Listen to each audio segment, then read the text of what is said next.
Good evening.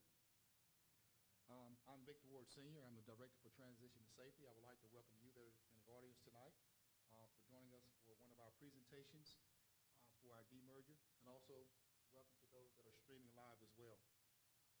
Being respectful of your time, we're going to go ahead and get started with our presentation. And before I go any further, I would just like to wish all of you a happy and safe Thanksgiving with you and your families on this holiday season. What we want to talk about here tonight are the legacy students transfer process. And what this process entails is that the legacy students, or students that are in Edgecombe County schools that attend one of our high schools currently, and also some of our elementary students as well. But we're going to focus tonight on the legacy students that are currently in our high schools, and Dr. Farrell will come up later to talk about that process. But before he does that, I just want to talk about how we got here a little bit in terms of what governed this process from the beginning. So this is just a quick overview. Most of you have already heard this information before, but I'm just going to do a brief recap of it. What governs this process was Senate Bill 248, which was ratified, then it became Session Law 2023-37. Basically, it said effective July 1, 2024, the boundaries of Nash County schools shall be identical to the boundaries of Nash County. Effective July 1, 2024, the Nash Board of Education shall operate and administer all public schools located in the Nash County. The next two bullets is the same for Edgecombe County. Effective 2024, the boundaries of Edgecombe County public schools shall be identical to the boundaries of Edgecombe County, and effective 2024, the Edgecombe County Board of Education shall operate and administer all public schools in Edgecombe County. The plan also said that no later than November 15th, 2023, the boards of Nash and Edgecombe County, in consultation with the boards of county commissioners from Edgecombe and Nash County, shall submit a written plan to transfer the employment of personnel, student assignments, which is what we're going to talk about tonight, budgetary considerations, real encumbered and unencumbered properties, assets and liabilities, buses, band equipment, furnishings, textbooks, instructional materials and supplies from Nash County schools to Edgecombe County public schools. I will say on October the 16th, all four boards came together at the event center to discuss and present both plans to demerge or to transition from Nash to Edgecombe County. And that again took place on October the 16th. Second bullet, if a written plan of transfer is not submitted to the State Board of Education by November 15th, 2023, the North Carolina State Board of Education shall prepare its plan of transfer by December 31st, 2023 for implementation by July 1, 2024. However, I will say the plan was signed, sealed, and delivered on November the 14th by yours truly. So it is in the hands of the North Carolina State Board of Education at this time. Unless agreed upon by both boards of the school administrative units of Nash County Public Schools and Edgecombe County Public Schools, and of both boards of the county commissioners, Nash and Edgecombe County, Senate Bill 248 statute shall become final and shall not be modified or amended except by an act of the North Carolina General Assembly.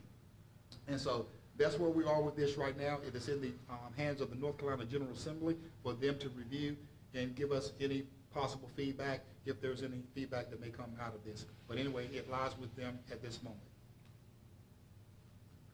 So at this time, Dr. Farrell will come up and talk to us about the legacy process moving forward. Thanks, sir. I would like to offer the same sentiments as Mr. Ward. Again, I am Leandris Ferry Jr., I'm Assistant Superintendent of Student Support Services and Operations. We would like to acknowledge that we have a member of our Board of Education here with us tonight, Dr. LaShonda Washington, a member of our County Commissioner for Nash, Mr. Robbie Davis, and a member of our media staff. So we thank you all for coming out on this tough evening of weather and right before the holidays.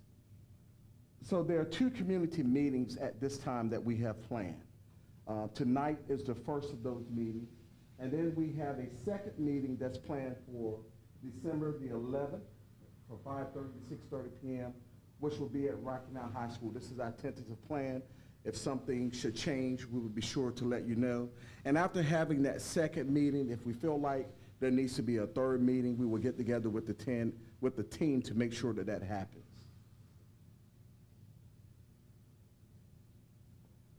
So legacy students transfer timeline. So beginning January 16th, 2024, our legacy students, those are our students who are rising 10th through 13th grade. And sometimes when we say 13th grade, that confuses people, but those for our students who are in the early college or city high, who are in the fifth-year program, can begin completing the transfer process.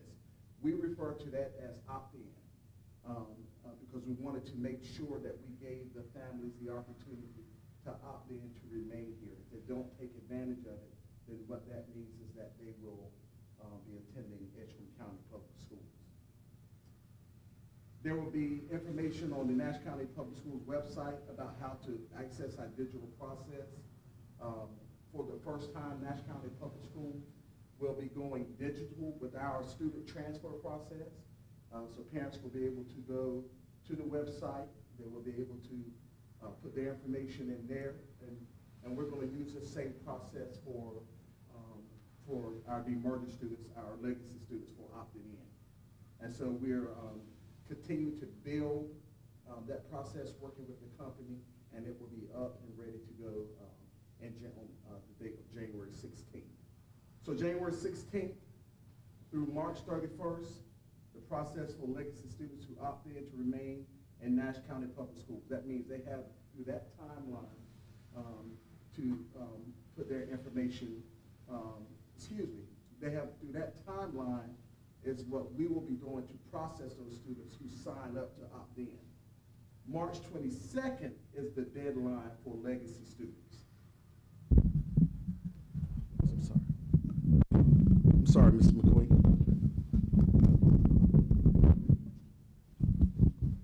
So March 22nd is the actual deadline for our legacy students to opt in. Again, that's the rising 10th through 13th grade. For those who may have not been able to hear what I said, January 16th through March 31st, that's our timeline to really process those students who decide to opt in and remain in Nash County Public Schools. April the 9th is the date that we have set to create an official roster of our legacy students who have been approved to opt in for the process to remain in Nash County Public Schools. Why is this timeline important? This timeline is important because this works with the timeline that our HR and personnel department will be deciding how many teachers will be allotted at our various high schools. So we need to know the approximate number of students that's expected to be in these schools.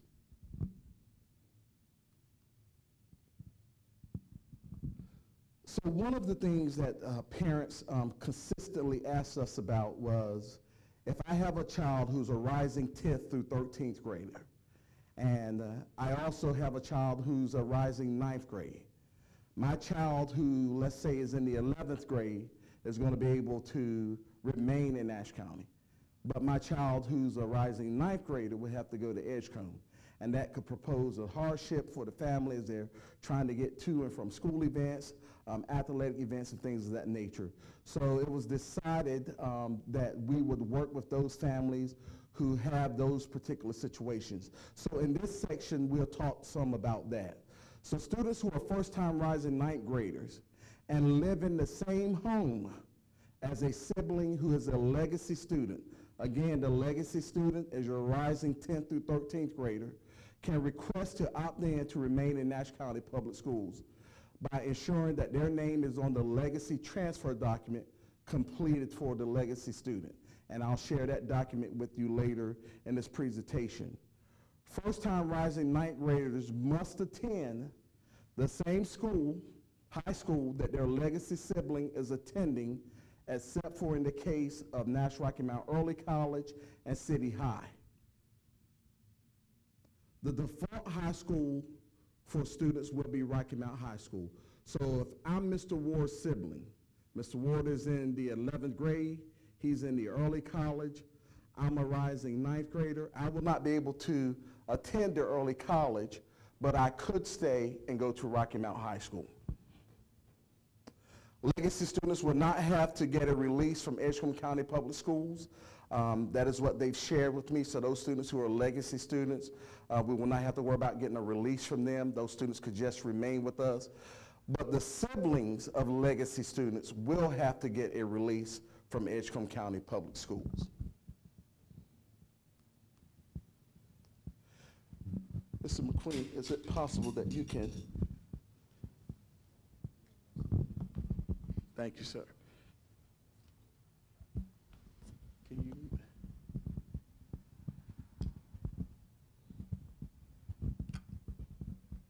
That may be as big as you get there. So I just want to talk about this form and some of the things that's here. Of course, we're asking for the student's name, age, the grade. We want the name of the custodial parent or the guardian, home address, cell phone numbers, things of that nature. But here in this box, there's some information that's important. And it says, any legacy student's sibling may request to attend Nash County Public Schools only if the sibling is a rising freshman for the 2024-2025 school year. If the sibling, who's a freshman, is allowed to attend Nash County Public Schools, they will only be allowed to attend until the legacy student graduates or leaves the district.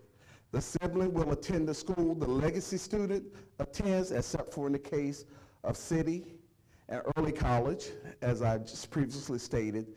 And if the legacy student attends either of the excluded schools, the default high school will be Rocky Mount High School, as I just announced. And then here on the form, there's a place for the ninth grade sibling, for the parents to put the ninth grade sibling's name, and then for them to request to be transferred to whatever school it is. If it's the case where the student, the legacy student, is attending Rocky Mount High School, that's the school that they will put. I think when we looked at some of the data, we had about 340 maybe kids at Rocky Mount High School be considered legacy students. There's about 40 at Nash Central.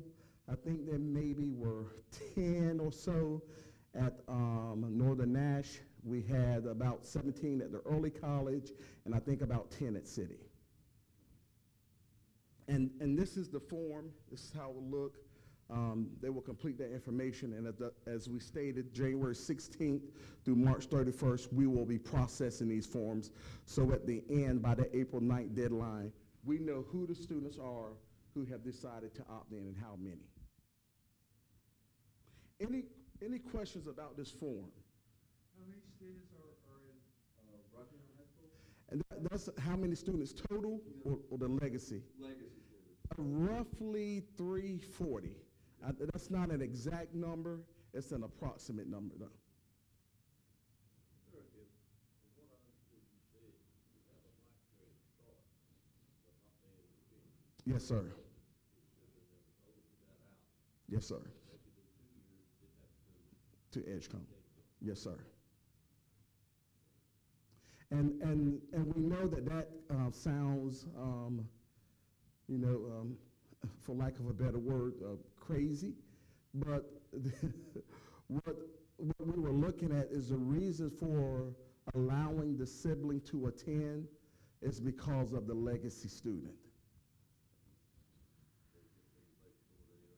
Yep. Yep. And that's why we have it in this box. That's why it's in this communication. And as we send out information to parents through this process, we will continue to reiterate that. Yes. Any other questions? What about transportation for the students that are staying opting to stay in the Nash County schools? We're providing transportation for them. Okay, thank you. Yes, sir. Through their Edgecombe County neighborhoods, right? Yes, sir. Okay, thank you. Mr. Ward, is there anything that you want to add to this piece?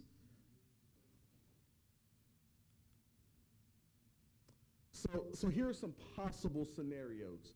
And we know that as hard as we have tried, we do not have all the situations covered We're sure there's going to be something that comes up that stumps us in this process, and if it does, then we will work through it. But some possible scenarios here. Students who are first-time rising ninth graders, parents may complete the tuition process to request their students remain in Nash County Public Schools.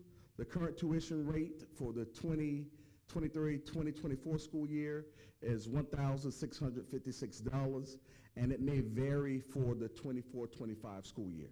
So the first-time freshmen who we're talking about, or those rising ninth graders, are students who do not have siblings who are legacy students. So if Dr. Washington had a daughter who's a rising ninth grader who lives on the Edgecombe County side, and she wanted her daughter to attend Nash County Public School, she could request to complete the paperwork for a tuition. Yes, ma'am. So, related to Mr. Davis's question, so when that legacy connectivity runs out, Mhm. do those students, if they want to stay, have this option? Yes, ma'am. Okay. Yes, ma'am. The students always have the option for the tuition, and that is actually part of our board policy. Current 9th through 12th grade students attending Nash County Public Schools during the 2023-2024 school year who withdraw from Nash County Public Schools during the school year will have to enroll in Edgecombe County Public Schools if they decide to return to school during the 24-25 school year. One of the things that we do not want is a revolving door. So once we give students an opportunity to opt in, if they choose to opt in, and they stay with us, and then they say, well, I'm leaving Nash and I'm going to Edgecombe, then they will not be able to come back as a legacy student. They would have to pay tuition. And again, this particular scenario speaks to the example that we have here is if there's a 10th grade student who withdraws from Nash County Public Schools in March of 2024 and decides to re-enroll in August of 2024, that student would have to go to Edgecombe County Public Schools. Any questions about that?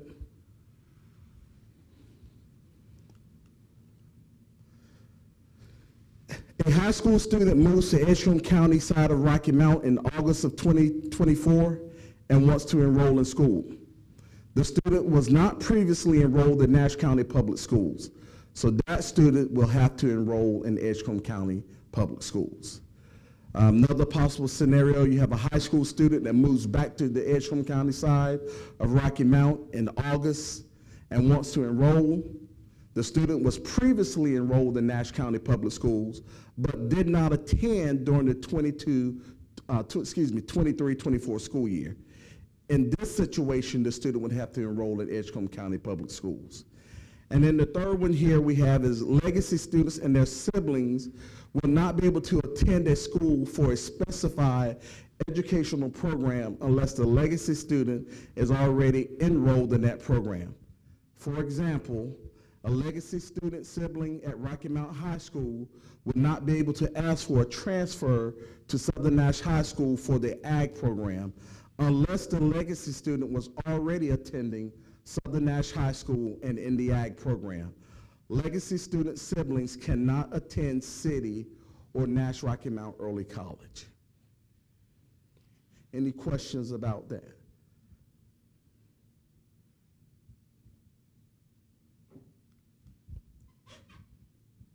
And that's the end of our presentation. Any questions? Any information that you think we need to add?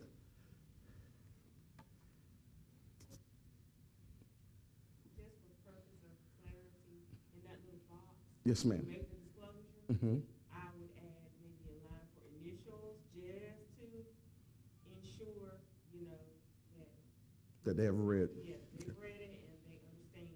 Okay. Any other questions?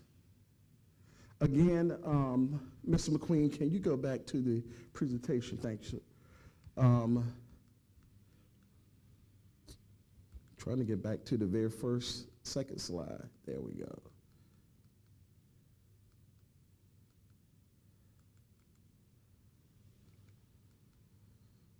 Where slides at? It's Mr. Ward, there we go. Okay, again, December 11th will be our next meeting, 5:30 to 6:30 p.m. at Rocky Mount High School in the Media Center. That's our tentative plan. If things should change, we will communicate that information out. And if we decide or we see that we need a third or a fourth meeting, Mr. Ward, the team and I will get together and make sure that we plan that, okay? Thank you for those who are listening online. Thank you all who came in person.